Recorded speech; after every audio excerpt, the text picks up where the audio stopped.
Olá, pessoal, boa noite a todos. É uma alegria imensa estar aqui com vocês para a gente dar início ao nosso projeto de educação em saúde promovido pelo Instituto. Eu me chamo Kathleen, sou enfermeira e saúde coletivista, né? Atualmente eu tenho atuado lá no Instituto de Diabetes Brasil. E eu queria dar boas-vindas a todos vocês à nossa primeira live da série Cuidar é Viver.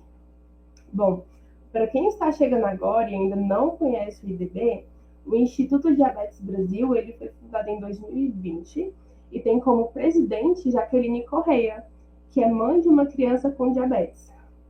O seu filho ele foi diagnosticado em novembro de 2015, aos 2 anos e 9 meses, com uma glicemia de 1034 no dia da internação dele. Hoje ele tem 12 anos e a sua história inspira a missão do Instituto, que é de fornecer suporte e informações para todas as famílias que são afetadas pelo diabetes. O Instituto Diabetes Brasil ele é uma instituição dedicada à educação, à prevenção e tratamento do diabetes, com o compromisso de promover uma vida saudável e plena para todas as pessoas que são impactadas por essa condição crônica.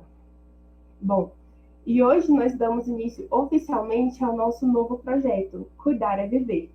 Essa é uma série de lives que vão ser realizadas aqui no YouTube, que tem o objetivo de ampliar o acesso à informação em saúde de forma clara e acessível a todos. Nós vamos falar sobre temas como diabetes, hipertensão, obesidade e autismo, sempre trazendo convidados maravilhosos, profissionais da saúde e pessoas que são comprometidas com a educação e o cuidado. O nosso desejo é que essas lives se tornem um espaço de troca, de aprendizado e de acolhimento, tanto para quem vive com essas condições, quanto para os familiares, para os cuidadores e para os profissionais também. Então, se você que está assistindo essa live, já aproveita para curtir, compartilhar, se inscreve no canal do Instituto e ativa o sininho, que assim vocês não vão perder as próximas transmissões. Bom, para a gente começar com o pé direito, o nosso tema de hoje é o que é diabetes. Nós vamos entender o que é essa condição que tem afetado milhões de pessoas no Brasil e no mundo também. Quais são os tipos existentes, sinais e sintomas e muito mais. E, para conduzir esse momento, nós temos a honra de contar com a presença do Rafael Vitor. Ele é voluntário do Instituto, estudante de medicina e também portador de diabetes tipo 1, e também uma pessoa super engajada nas ações de educação em saúde e nas redes sociais. Mas antes de passar a palavra, eu quero também agradecer, primeiramente, também a Liga Acadêmica de Diabetes, que acabou gentilmente cedendo esse espaço, né, do YouTube e acabou apoiando também a gente para que essa live acontecesse. São esses tipos de parceria que fortalecem a educação em saúde e ampliam o alcance, né, das nossas ações aqui. Boa noite a todos. Pessoal, estão me ouvindo e me vendo bem? Me confirmem, por favor, para a gente poder começar. Tudo certo, né? Então, tá bom. É uma honra para mim iniciar esse projeto Cuidar é Viver, uma iniciativa do Instituto Diabetes Brasil para continuar promovendo educação e saúde, que são pilares fundamentais no tratamento de qualquer doença, mas hoje falando principalmente do diabetes.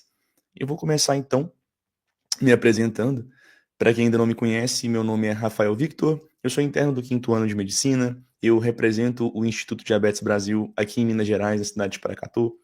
Fui diagnosticado em 2008 e no ano de 2025 eu fui considerado o 5º diabético tipo 1 mais bem condicionado do mundo no CrossFit Games Open 2025, que é uma espécie de campeonato aberto que a CrossFit propicia todos os anos e é um motivo de muito orgulho para mim. Alguns de vocês talvez me conheçam das redes sociais. A gente tem feito um trabalho de divulgação e de cobrança em prol da derrubada do veto ao PL 2687, que, graças a Deus, tem surtido ótimos efeitos e eu ainda sigo muito confiante. Então, vocês podem me encontrar lutando por direitos das pessoas com diabetes, ou treinando, ou no Instagram, ou enfim, em qualquer um desses principais lugares. A ideia aqui hoje é passar por alguns pilares que eu acho fundamental para que a pessoa saiba sobre diabetes. Nós vamos falar o que é diabetes, vamos diferenciar os tipos de diabetes, vamos falar sobre os principais sinais de alertas, riscos e critérios diagnósticos. Também vamos falar da importância do tratamento da insulinoterapia e responder uma pergunta: será que é possível viver plenamente com diabetes? Será que o diabetes é uma sentença e o fato de conviver com essa condição quer dizer que o meu destino vai ser um destino cercado por complicações? A gente vai falar um pouquinho mais sobre isso e, claro, no final, vamos dar uma perspectiva sobre como construir um futuro com mais conhecimento e apoio. E aí, o que é diabetes? Pessoal, começando do zero. O diabetes, em sua essência, é uma condição onde a gente acaba tendo muito açúcar circulando no sangue, chamado de hiperglicemia, certo? O grande ator por trás disso tudo é a insulina, que é um hormônio fundamental, e a gente vai ver ele mais em detalhes lá na frente. O próprio nome da doença já nos conta parte da sua história milenar. O diabetes vem do grego sifão, que remete à eliminação de alguma coisa, como se algo estivesse passando por dentro. Isso remetia à urina que acabava sendo transpassada em excesso nos pacientes com diabetes. O termo mellitus vem do latim doce e faz uma alusão ao sabor adocicado da urina de quem tinha doença, algo que os médicos antigos percebiam. Aí você me pergunta, Rafael, mas o pessoal provava a urina de quem tinha diabetes? Pois é, antes de termos a glicemia em jejum e a hemoglobina glicada, acabávamos tendo alguns métodos arcaicos e provar a urina era uma das maneiras de dar o diagnóstico naquele período. Os registros são muito impressionantes. O papiro de Ebers, de mais de 3.500 anos atrás, já descrevia os clássicos sintomas da diabetes: a poliúria, a polidipsia, a polifagia, ou seja, muita fome, muita sede e às vezes emagrecimento repentino. E essa imagem que vocês estão vendo aí, ela é muito legal. Ela relata bem claramente a polidipsia, mostrando dois egípcios e ele está carregando duas bolsinhas de água, dando a entender que aquele ser ali estava sentindo mais sede do que o normal, um dos sintomas mais clássicos do descontrole do diabetes. Então, para falarmos de diabetes, é muito importante deixarmos bem claro qual que é a ação da insulina. Em uma pessoa sem diabetes, a insulina é liberada de forma inteligente, mais ou menos constante, o que chamamos de insulina basal, para manter tudo estável, e depois ela vai ter também picos de insulina pós-prandiais. Então observem comigo ali. A gente tem um gráfico mais ou menos estável, que fica mais ou menos igual durante todo o dia. E durante as principais refeições, ilustradas ali pelas 6 horas, 13 horas e 20 horas da noite, a gente consegue ver aumentos no nível de insulina no sangue desse paciente, que tem um pâncreas plenamente funcional. Esse é o funcionamento perfeito de um pâncreas que consegue produzir insulina da maneira adequada. Passando para frente, eu gosto de associar o diabetes como se fosse um modelo de chave. A função da insulina é abrir a porta para que a glicose consiga entrar dentro da célula e então possa ser utilizada como energia. Nas pessoas com diabetes, esse mecanismo tem alguma falha, seja por dificuldades na produção adequada de insulina ou dificuldades nos receptores e até autoimunidade, quando o próprio corpo acaba atacando as células que produzem insulina, essa chavinha. Dessa maneira, a abertura da fechadura fica dificultada ou impossível sem a ajuda de fora. E assim, temos o resultado que é essa segunda imagem. Podemos ver um sangue com várias hemácias e um excesso de açúcar circulando. A nossa famosa hiperglicemia, que de forma aguda pode causar aqueles sintomas já citados anteriormente, que são os 4 P's: poliúria, polifagia, polidipsia e perda de peso. Então é importante deixar bem claro que a hiperglicemia é o elo comum entre todos os diabetes, e o que muda entre elas é a causa. O açúcar em excesso, então, é esse principal pilar. E quando a gente entende a diferença que causa cada um dos diabetes, fica mais fácil definir qual abordagem terapêutica iremos atuar para cada um dos tipos. Então, estamos deixando aqui bem claro sobre a questão do comprometimento da insulina. Essa seria uma glicemia normal em jejum esperada para um paciente que tem um pâncreas funcionando plenamente. Quando temos esse comprometimento na ação ou na liberação do hormônio da insulina, a gente acaba tendo hiperglicemia, sendo aqui ilustrado por uma glicemia acima de 126 em jejum, certo? Seguindo adiante, ao contrário do que muitos pensam, o diabetes tipo 1 não é causado por sedentarismo. E esse ainda é um mito muito disseminado, tanto nas redes sociais quanto nos hospitais e por até alguns profissionais da saúde por aí. Ela é uma condição autoimune, onde o próprio sistema de defesa do nosso corpo reconhece as células do pâncreas, aquelas células beta que produzem insulina, como inimigas. Diante disso, o nosso próprio corpo começa a atacar aquelas células que acabam sendo destruídas e dificultam a produção de insulina por aquele paciente. Essa doença acaba sendo muito mais prevalente em crianças e adolescentes, apesar de que, ultimamente, os números de jovens e adultos com diabetes tipo 1 têm aumentado exponencialmente, principalmente depois da pandemia do Covid. Hoje, a gente já tem bem elucidado que fatores estressores são responsáveis por ativar esse gene causador do diabetes tipo 1. E já existem alguns estudos recentes que mostram que a infecção viral pelo Covid pode ter uma grande associação com esses números crescentes de diabetes tipo 1 que vem acontecendo nos últimos anos. No diabetes tipo 1, a aplicação de insulina ela é completamente necessária. Não existe um cenário onde um paciente com diabetes tipo 1 não vai precisar de tomar insulina. Talvez no início da doença, num período que a gente chama de lua de mel, ele ainda tenha algumas células beta remanescentes. Elas ainda não foram destruídas por aqueles autoanticorpos produzidos pelo próprio corpo do paciente. Porém, já temos muito bem documentado que esta fase não tem longos períodos de duração. E mais cedo ou mais tarde, aquele paciente vai precisar da insulinização plena. E aí eu coloquei que é importante que ela não está ligada ao estilo de vida e não é prevenível. E coloquei alguns asteriscos que eu vou falar com vocês mais na frente sobre isso. Em contraste com o diabetes tipo 1, a gente tem o diabetes tipo 2, e é de longe o mais prevalente. Aqui o problema não é a falta de produção de insulina, mas sim uma resistência do corpo a ela.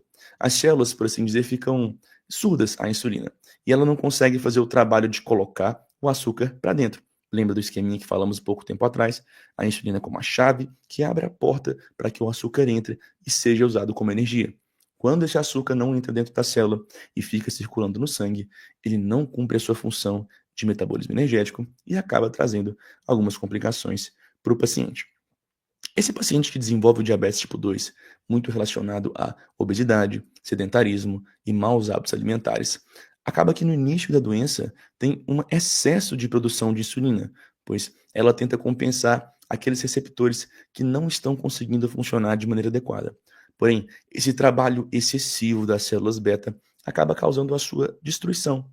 Ou seja, o paciente com diabetes tipo 2, que mantém os hábitos ruins, não consegue reverter aquela relação de resistência insulínica, vai acabar tendo uma destruição de células beta, assim como o paciente com diabetes tipo 1, podendo chegar num nível também de total destruição das células beta, precisando de insulinização plena. A boa notícia é que muitas vezes o paciente com DM2 consegue gerenciar bem a sua condição e ela pode até ser revertida se for adequadamente tratada nos estágios iniciais. Então, aqui no slide eu deixei bem claro que as células não respondem muito bem à insulina, porque elas estão resistentes.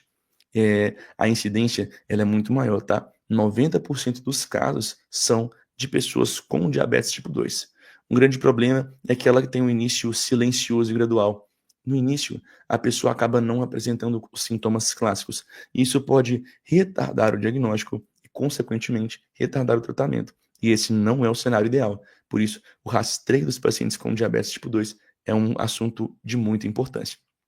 O tratamento, se a gente sabe que o que causa o diabetes tipo 2 são os maus hábitos alimentares, o sedentarismo e esse estilo de vida rápido que temos levado ultimamente, não poderíamos acreditar que o tratamento envolveria outras situações, como mudanças de hábitos, estilo de vida, dieta e atividade física, que é um remédio para todo mundo, e, inicialmente, medicamentos orais. Em estágios avançados, como eu falei para vocês há pouco tempo, o paciente pode acabar precisando de insulina, assim como um paciente com diabetes tipo 1. Eu tenho acesso a alguns comentários aqui do chat, então se tiverem alguma pergunta ou algum comentário a respeito da live, podem ficar à vontade, tá? Eu vou adorar ver os comentários de vocês. Seguindo em frente, é importante falarmos também sobre outros tipos de diabetes que causam muita confusão na cabeça de muitas pessoas. Falando inicialmente sobre o tipo MOD, é um subtipo genético geralmente diagnosticado também antes dos 25 anos. Ele é não autoimune e muitas vezes é confundido principalmente com o diabetes tipo 2. Apesar de não ter um início tão demorado como o diabetes tipo 2, ele é mais rápido que aliás, vamos voltando. Apesar de não ser tão rápido como o DM1, ele acaba sendo mais rápido que o DM2. e muitas vezes acaba causando confusão em muitos médicos e pacientes que ficam naquela dúvida. Eu tenho DM2, eu tenho DM1, eu tenho DM tipo MOD. Depois do DM tipo MOD, eu deixei aqui citado o DM tipo LADA. Esse sim é autoimune, mas também tem uma progressão mais lenta e acontece principalmente em adultos também. E é outro que frequentemente acaba sendo confundido com o diabetes tipo 2. Além disso, a gente tem também o diabetes gestacional, que surge durante a gravidez e exige uma atenção muito especial para garantir a saúde da mãe e do bebê. Além de aumentar o risco de diabetes tipo 2 para a mãe no futuro, a identificação correta do diabetes é fundamental para que essa mãe não vá ter problemas durante a sua gestação, causadas pelo excesso de açúcar no sangue.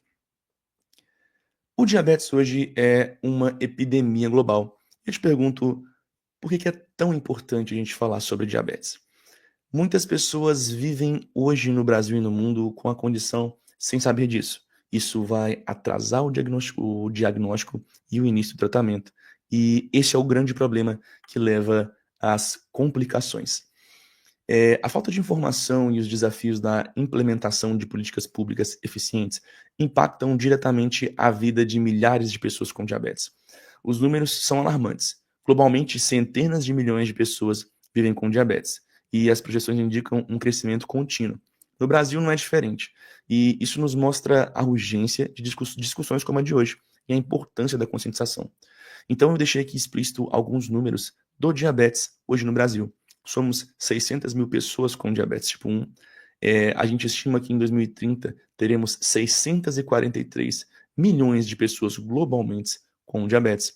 No Brasil, já são quase 20 milhões de adultos com diabetes. E, como vocês podem ver, essa prevalência só tende a aumentar.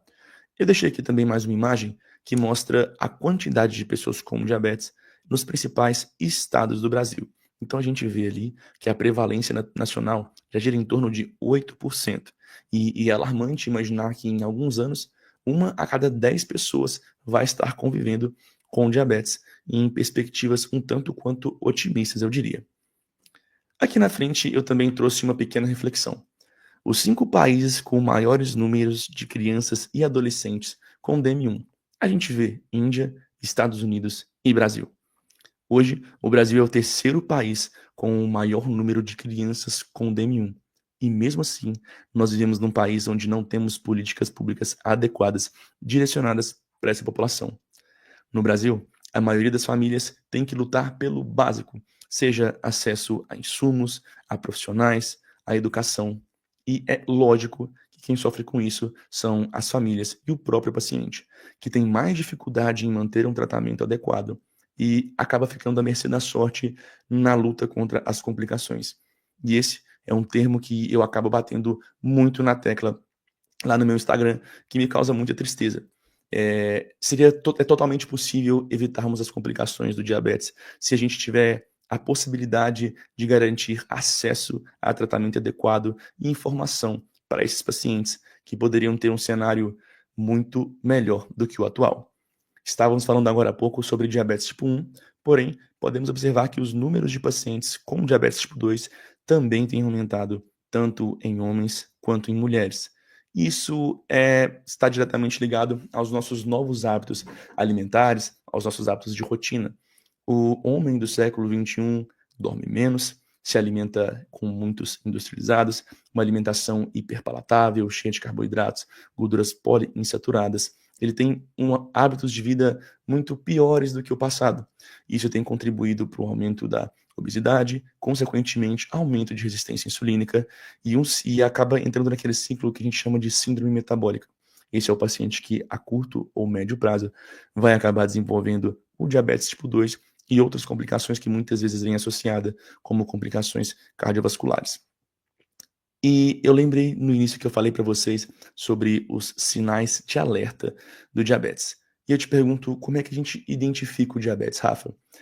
Existem sinais clássicos que nos ajudam a reconhecer a condição, e a gente chama eles de 4 Ps. Apesar do nome parecer um pouco difícil, é bem mais simples do que parece, tá? A poliúria é aquele ato de urinar demais porque o corpo tenta expelir o açúcar em excesso. Eu não sei vocês, mas quando eu fui diagnosticado com diabetes, eu ia no banheiro 10, 12, 15 vezes por dia. E uma curiosidade, sempre que eu saía do banheiro, ele enchia de formiga. E naquela época, em 2008, eu e minha mãe, a gente não tinha muita informação sobre diabetes. Então, eu confesso que a gente ficava bem curioso. Poxa, por que será que o vaso está enchendo de formiga, né? E hoje, com a informação que a gente tem, fica bem claro. Era uma tentativa desesperada do meu corpo de jogar açúcar fora. Outro sintoma é a polifagia. É aquela fome que não passa, mesmo com açúcar no sangue elevado, as células não conseguem receber o suprimento de energia que elas precisavam. Voltando ao raciocínio da chavinha, a insulina é a chave que abre a célula para a entrada do açúcar que é utilizado como energia para o nosso sistema celular. Sem aquela energia, o nosso corpo acaba demandando mais energia, ou seja, estamos com a glicemia alta no sangue, mas a glicemia, o nível de açúcar dentro da célula está baixo. Por isso, o nosso corpo quer comer cada vez mais. Mas isso não é eficiente porque sem insulina, aquela glicose no sangue não tem efetividade para a gente. Além disso, o paciente vai apresentar polidipsia. É claro, se ele vai ao banheiro 10, 12, 13 vezes por dia, ele vai ficar desidratado. E essa perca de água pela urina, né, vai causar muita sede. Como esse paciente não está conseguindo ter a sua demanda energética suprida pelos carboidratos que ele come na sua refeição, o próprio corpo começa a degradar outros meios de conseguir energia, como gordura e músculos, por um processo que a gente chama de cetose. E esse é o princípio da cetoacidose diabética. O paciente fica muito tempo com a glicemia muito alta, níveis de insulina muito baixos no sangue, e o próprio corpo começa a digerir gordura e tecido muscular. Por isso, é muito comum vermos imagens de pacientes aparentemente desnutridos, cetóticos, em um diagnóstico tardio de diabetes, principalmente infantil. Aquele paciente está com a glicemia alta há muito tempo e, em uma tentativa desesperada, o próprio corpo começou a digerir as últimas reservas de energia que ele tinha. E ali no asterisco eu deixei que a hiperglicemia também pode causar alguns sintomas como noctúria, cansaço, visão turna, facilitar infecções recorrentes e má cicatrização. Eu acredito que nesse ponto já ficou bem claro para a gente. O excesso de açúcar no sangue é muito prejudicial. Independente da etiologia, independente da causa, ele precisa ser tratado. Fatores de risco e prevenção. Os fatores de risco são diferentes para o diabetes tipo 1 e para o diabetes tipo 2. Quando a gente pensa em diabetes tipo 1, a gente cita a história familiar e a predisposição genética. Esses são os principais fatores. Aqui, a gente não fala sobre hábitos que causam ou previnam essa forma autoimune da doença. Sobre o previnam, eu tenho um adendo para fazer por vocês ali na frente. Quando falamos do tipo 2, os fatores de risco também já foram muito bem determinados e definidos aqui nessa reunião. Sobrepeso, sedentarismo e uma alimentação desequilibrada são os principais vilões. Além disso, ter familiares com DM2 ou ter mais de 45 anos também aumentam as chances, tá bom? Conhecer esses fatores nos ajudam a tomar medidas preventivas, especialmente para as pessoas com diabetes tipo 2, onde a prevenção é muitas vezes possível através de mudanças, né, nos hábitos e estilo de vida. Pessoal, eu gosto sempre de falar que o diabetes, ele, independente do tipo 1 ou do tipo 2, ele é uma doença familiar. Mas principalmente no tipo 2, quando conseguimos fazer uma mudança de hábitos geral em todo aquele contexto familiar, é totalmente possível que aquela família consiga viver plenamente bem. Familiares de primeiro grau com diabetes tipo 2 aumentam mais os riscos de terem descendentes com diabetes tipo 2 do que pacientes com diabetes tipo 1 e filhos de pacientes com diabetes tipo 1. Vou dar uma olhadinha nos comentários, ver se alguém já me perguntou alguma coisa. E agradecer também todo mundo que está ali comentando, a Catiusca, a Mércia, Marinês, o Marcelo. Muito obrigado por estarem aqui hoje presente com a gente, tá? Seguindo à frente, esse é um estudo muito legal. Avanços recentes nos trouxeram uma grande notícia.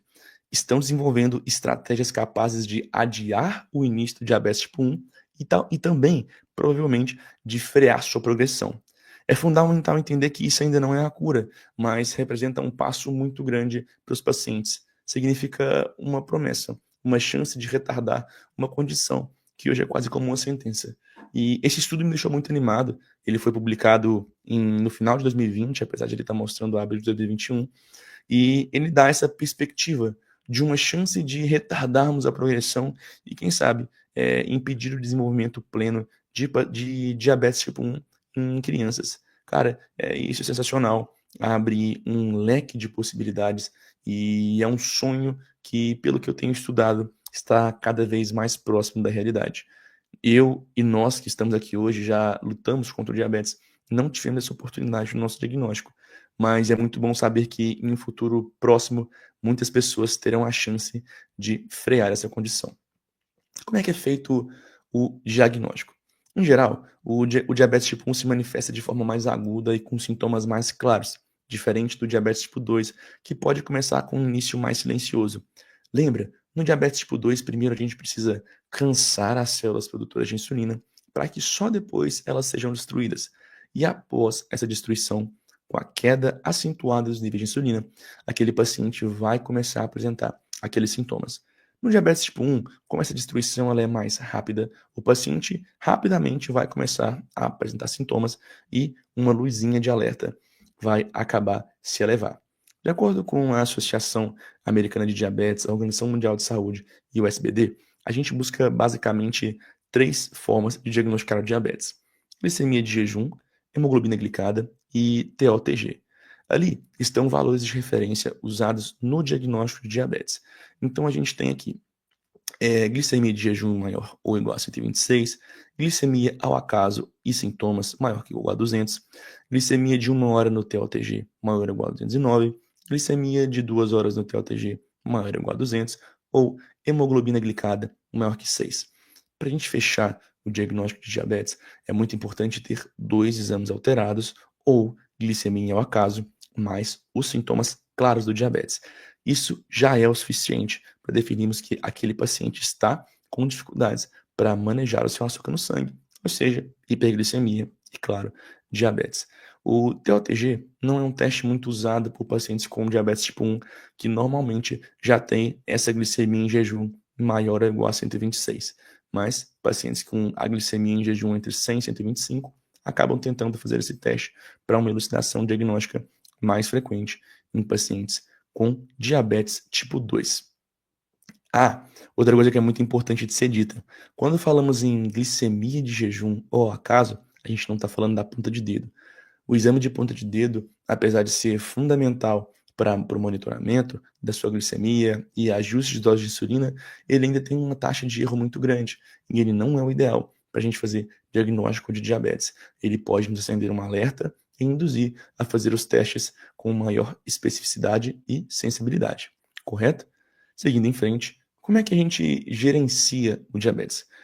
Quando a gente fala em tratamento, o objetivo principal é um só. A gente quer manter os níveis de açúcar no sangue sob controle para evitar aquelas complicações de longo prazo do diabetes. No diabetes tipo 1, como já dissemos, a insulina ela é pedra angular no tratamento e, com certeza, ela é inegociável. Mas a gente não fala só sobre a insulina, independente de ser diabetes tipo 1 ou tipo 2. Um plano alimentar adequado, com contagem de carboidratos para ajustar as insulinas, atividade física regular, um monitoramento constante de glicose são igualmente fundamentais.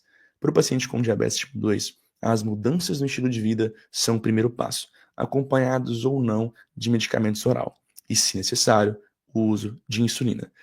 Em todos os casos, a educação é fundamental. Quanto mais o paciente souber sobre a sua condição, mais ele estará apto para conviver com o diabetes. Isso é muito importante de ser citado. Uma frase muito repetida por muitas pessoas nas redes sociais e até em hospitais é só tomar insulina.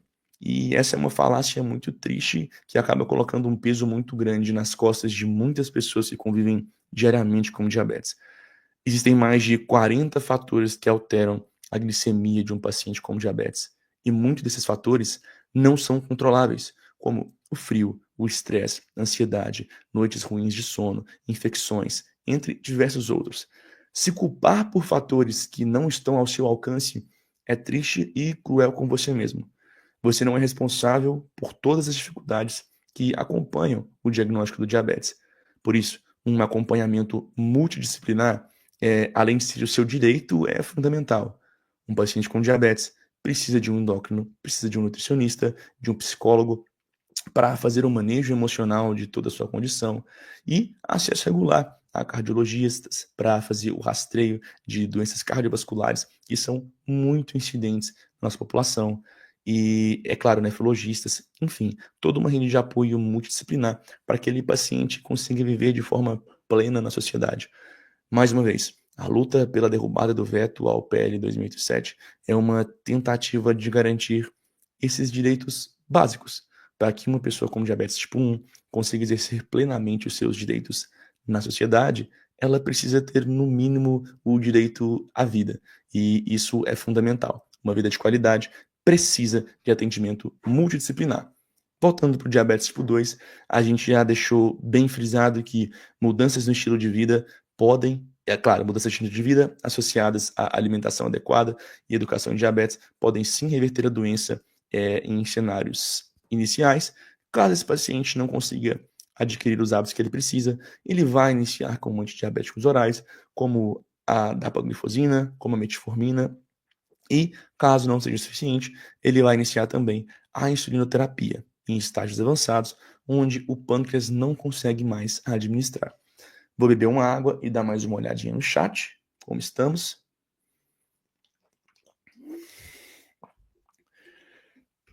Então, o Francisco lá do Ceará tá dando parabéns pela live. Francisco, muito obrigado pela sua presença. Fico muito feliz de saber que todo o Brasil tá aqui com a gente hoje. Boa noite para Isa Ribeiro. Muito obrigado pelo carinho, Isa. E, Francisco, a verdade é essa. Infelizmente, ainda somos invisíveis para o governo. E eu sempre falo que nós vamos gritar, até que eles não possam mais fingir que não estão nos escutando, para que possamos garantir esses direitos básicos para toda a população com diabetes tipo 1 aqui no Brasil. Aqui, eu quero falar sobre a insulinoterapia na prática de maneira bem breve, para deixar muito claro. Todo paciente com diabetes tipo 1 acaba usando duas insulinas. Uma insulina basal, que tem aquela função de imitar a produção constante de insulina pelo pâncreas em jejum. Desculpa. E a insulina bolus, que ela é usada para cobrir a glicose das refeições e corrigir hiperglicemias.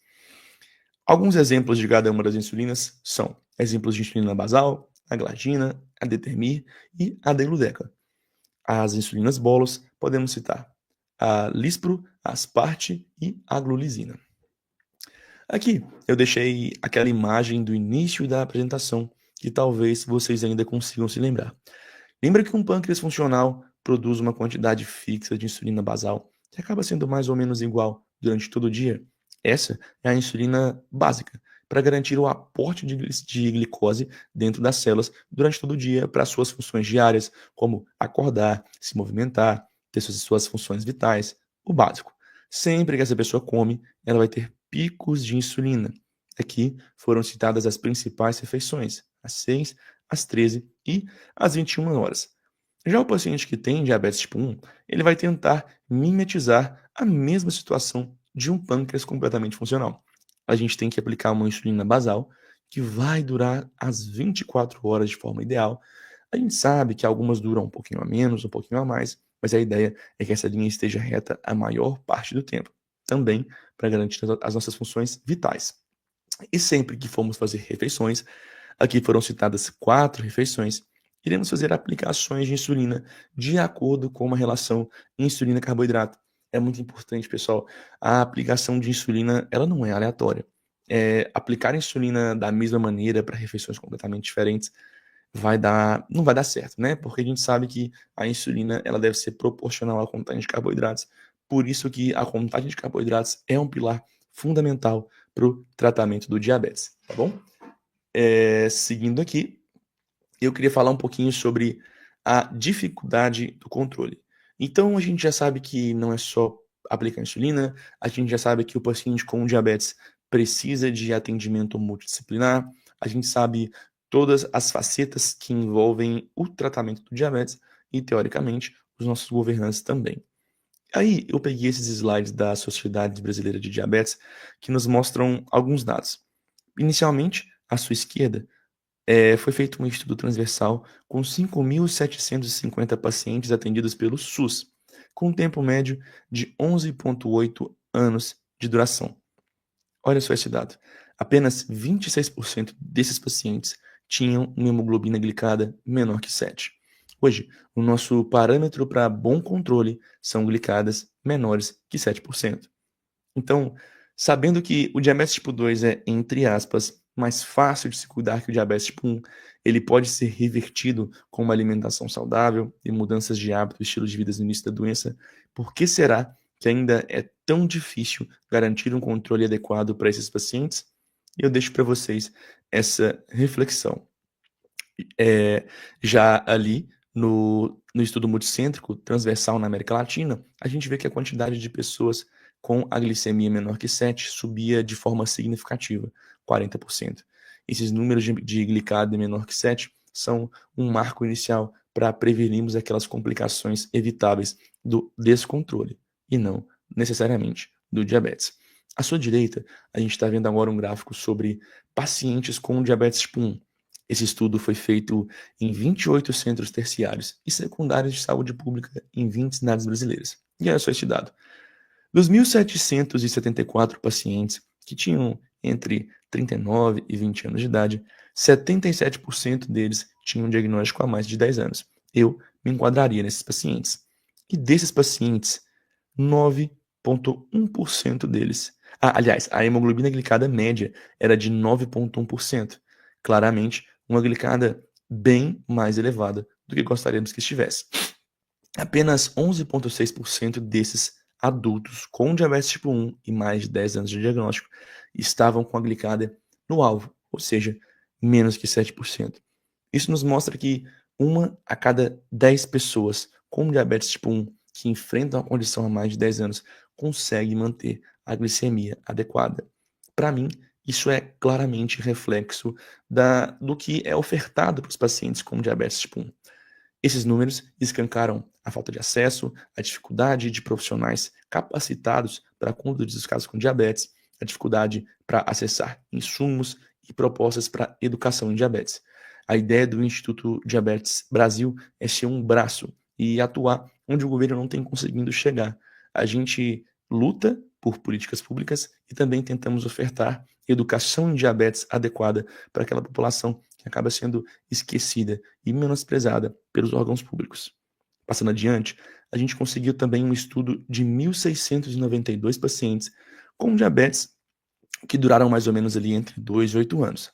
A hemoglobina glicada média desses pacientes também era de 9,4 e a 23,2% deles estavam com a glicada na meta. O que isso mostra? Que inicialmente acaba sendo um pouco mais fácil de manter a glicada dentro da meta e também por estar perto da mãe, dos pais, na maioria das vezes, esses jovens acabam sendo mais orientados a ter um controle adequado. Porém, quando eles se tornam adultos e vão ter suas independências, muitas vezes eles não conseguem manter a sua glicemia no alvo.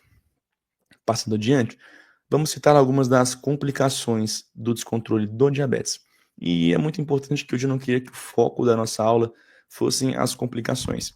Eu queria dar uma visão geral sobre o diabetes e eu não podia deixar de falar sobre esse tema que, apesar de triste, ainda é uma realidade no nosso país e no mundo. Uma das complicações muito comuns é a retinopatia diabética, né? Ela ocorre quando o diagnóstico é tardio, o paciente acaba não conseguindo tratar a sua glicemia de forma adequada e ele tem um dano irreversível no seu olho. E é uma complicação muito triste. Muitas vezes esse paciente se frustra, ele pensa, poxa, por que eu não cuidei antes? E, enfim, acaba acontecendo com frequência. Outra complicação regular na questão do descontrole do diabetes são as doenças renais crônicas, tá? Ela possui 4 estágios que vão se piorando progressivamente. Além disso, a doença renal crônica, principalmente causada pela nefropatia diabética, também vai aumentar os índices de doenças cardiovasculares, tendo em vista a função do rim na filtração de eletrólitos do nosso sangue. Outra complicação muito comum é a neuropatia diabética, que acaba se manifestando por formigamentos, parestesias, perda da sensibilidade. Também complicação muito comum em pacientes com descontrole do diabetes por longos anos. Ela pode deixar sequelas crônicas e é imperativa a implementação de estratégias para detecção precoce e prevenção dessa condição também muito triste para pessoas que ficaram muito tempo com descontrole no diabetes. Beleza. Falamos rapidinho sobre complicações, que é um tema mais triste, mas eu queria lembrar vocês de uma coisa. O controle glicêmico no Brasil e na América Latina foi elucidado para a gente. A gente percebeu que mais ou menos 20% das pessoas conseguem manter uma glicemia no alvo. E aí, esse estudo resolveu olhar a prevalência de complicações crônicas relacionadas ao diabetes. Esse estudo foi feito em 14 centros terciários e secundários de saúde públicas de 10 cidades brasileiras. A média de idade dos pacientes era de 16 anos e eles tinham, em média, 4,3 anos de diagnóstico. Ou seja, eu não sei se vocês vão conseguir ver aí, mas mais de 60% desses pacientes não tinham nenhuma complicação. Beleza, respira. Por que eu trouxe esse dado? Para mostrar para vocês que o fato de termos um pequeno variação na glicemia ou um período com a hemoglobina glicada um pouquinho mais alta não deve ser encarado como uma sentença. Aquilo não é definitivo. Poxa, minha glicada acabou de dar 8, acabou de dar 9, eu teria uma complicação. Esse dado claramente nos mostra isso. A gente tem um tempo para reverter esse controle, para reajustar, para voltar para a meta e continuar tendo uma vida normal. Então, eu prefiro muito mais focar nisso do que ficar exclamando as possíveis complicações do diabetes.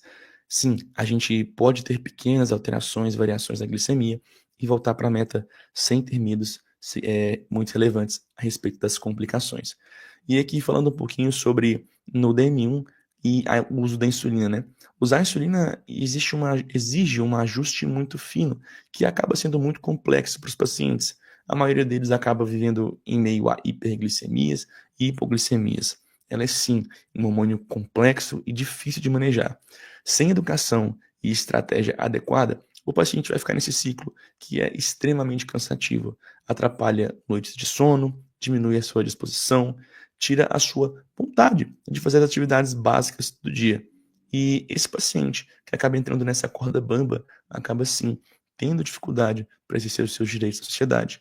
É um paciente que vai ter mais dificuldades para trabalhar, é um paciente que vai ter mais dificuldade para estudar, é um paciente que vai acabar ficando em risco para atividades simples como dirigir. O manejo adequado da glicemia é fundamental para que esse paciente consiga viver plenamente na sociedade. Beleza, Rafael, como é que a gente faz isso? Por meio dos pilares do tratamento. A gente precisa garantir tratamento medicamentoso adequado para todos os pacientes. É fundamental que esse paciente tenha educação em diabetes. Não adianta a gente dar a melhor insulina, a melhor bomba, o melhor tratamento, se aquele paciente não sabe o que fazer com aquilo. É como dar uma Ferrari para um paciente que não sabe dirigir. Apesar de poder mostrar para todo mundo que ele tem o melhor carro de todos, ele simplesmente não consegue tirar aquele carro do lugar. E é claro, autocuidado, com automonitoramento, exercício físico, aceitação. E tudo isso consegue ser fechado por meio de atendimento multidisciplinar com uma equipe especializada que saiba de verdade do assunto. Assim, esse paciente vai conseguir equilibrar essa corda bamba rumo à normoglicemia na maioria do tempo do seu tratamento. E pessoal, respondendo a nossa pergunta inicial, é sim possível viver muito bem com diabetes. Muitas vezes a gente não reflete sobre isso, mas a forma que você encara o seu diabetes vai refletir muito em como você vai se sentir em relação àquilo. Encarar a condição como um peso, um fardo, ou acreditar que você está preso, enclausurado, não tem mais possibilidades, torna a jornada muito mais pesada do que ela precisaria ser. E enquanto outras pessoas escolhem aceitar, mesmo no seu tempo, uma condição que é imutável. Essa escolha torna a jornada um pouco mais leve, com pilares de aceitação. E confia em mim, isso muda muito o tratamento. E aqui eu queria trazer uma pergunta para quem tem diabetes. Como é que você vê uma meta? Eu coloco aqui algumas metas de glicemia para crianças e adolescentes e adultos com diabetes tipo 1. Glicemias em jejum, pós-prandial, ao deitar e na madrugada. E eu pergunto, como é que você se sente quando você acorda e a sua glicemia está maior que 180? Você encara isso como um fardo? Você encara aquilo como um peso? Ou você encara aquilo como uma chance de fazer diferente? As metas devem ser usadas como um norte e não mais um peso nessa jornada do diabetes, que já é extremamente cansativa e pesada. Eu sempre falo para todo mundo que me pergunta qual que seria a principal forma de enxergar o diabetes. Para mim, é a autocompaixão. aprender a olhar a sua glicemia e o seu dia com um olhar sem julgamentos. Isso é fundamental. Eu deixei grifado. Autocompaixão não é desleixo. Ser gentil com você mesmo diante das dificuldades do manejo do diabetes é uma forma de tornar a jornada mais leve. É uma maneira de facilitar a sua vida, tendo em vista que a gente vai conviver com diabetes, se Deus quiser, por 60, 70, 80 anos. Então, eu te recomendo viver 80 anos bem, sem peso na consciência, leve, tranquilo consigo mesmo, do que se cobrando, se culpando, se julgando. A jornada não precisa ser tão pesada como muitas pessoas têm feito ela ser. Foque no progresso, não na perfeição. Quando você espera que algo seja perfeito e acaba não sendo porque é impossível, você sente que falhou. Mas quando você foca no progresso, você entende que às vezes damos um passo para trás para poder dar 2, 3, 4, 10 passos para frente. Isso é fundamental. Bom, a mensagem final que eu queria passar para vocês era essa, e eu deixei aqui um slide, né, sobre dúvidas, traumas ou preconceitos. Gostaria muito de ouvir o feedback de vocês. Acabamos falando aqui quase 50 minutos, mas eu gostei bastante da experiência e estou aqui tendo acesso ao chat. Gostaria de saber se alguém tem alguma pergunta para fazer para a gente hoje.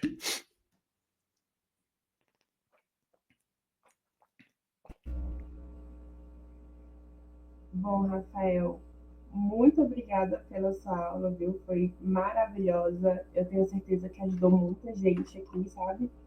Quem está acompanhando a gente ao vivo. E realmente é uma fala muito clara, é cheia de informações, você trouxe informações maravilhosas. E você passa assim de uma forma tão natural. Foi incrível essa aula, viu? Muitíssimo obrigada em nome do Instituto. Eu agradeço imensamente, né, a você aqui com a gente hoje. Obrigada pela dedicação, né, pela forma que você trouxe esse conteúdo. No Muito final do obrigado, Kathleen. a gente abre, né, deixa aí o pessoal livre para comentar no chat. E a gente tem alguns comentários, né? Então, deixa eu voltar aqui lá em cima, né? Aí, deixa eu jogar aqui para a tela. Né? Então, o Marcelo, né? Que aula incrível, Rafael. A Valeu, Caetine Marcelo. falando informações importantes e essenciais sobre diabetes tipo 1. A Mércia falou que a aula está incrível, esclarecedora para DM1 quanto DM2.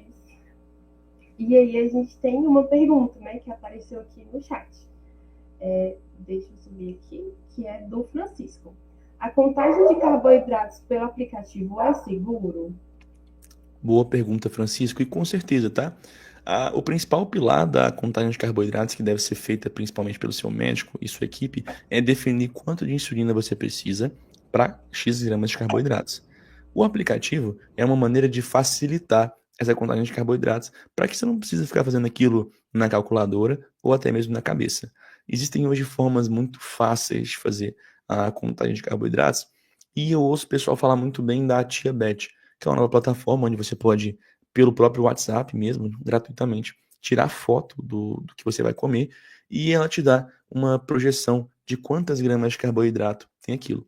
Sabendo quantas gramas de carboidrato tem a sua refeição, fica muito mais fácil calcular as suas doses de insulina e, consequentemente, manejar a sua glicemia, tá bom? Eu recomendo o uso da Tia Beth por ser gratuita e por estar tendo um feedback muito bom de todo mundo que acabou usando e veio me falar, tá? Perfeito. A Isabela comentou, o melhor professor. Obrigada. Nessa também, né? Agradecer ao Instituto, parabéns ao IDB pela iniciativa e muito parabéns ao Rafael pela fantástica aula. Parabéns pela iniciativa da Catiusca. A Marine só queria agradecer. E o Francisco Eu que agradeceu agradeço. também. Bom, gente, se vocês não têm mais algumas mais perguntas, né?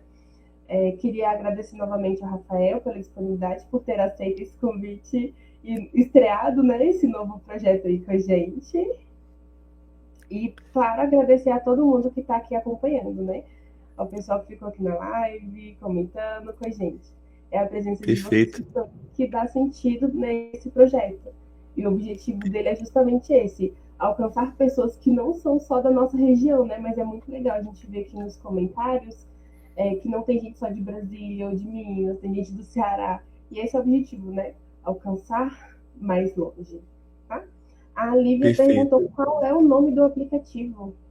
Lívia, o nome do aplicativo é Tia Beth e é um número de telefone que a gente adiciona.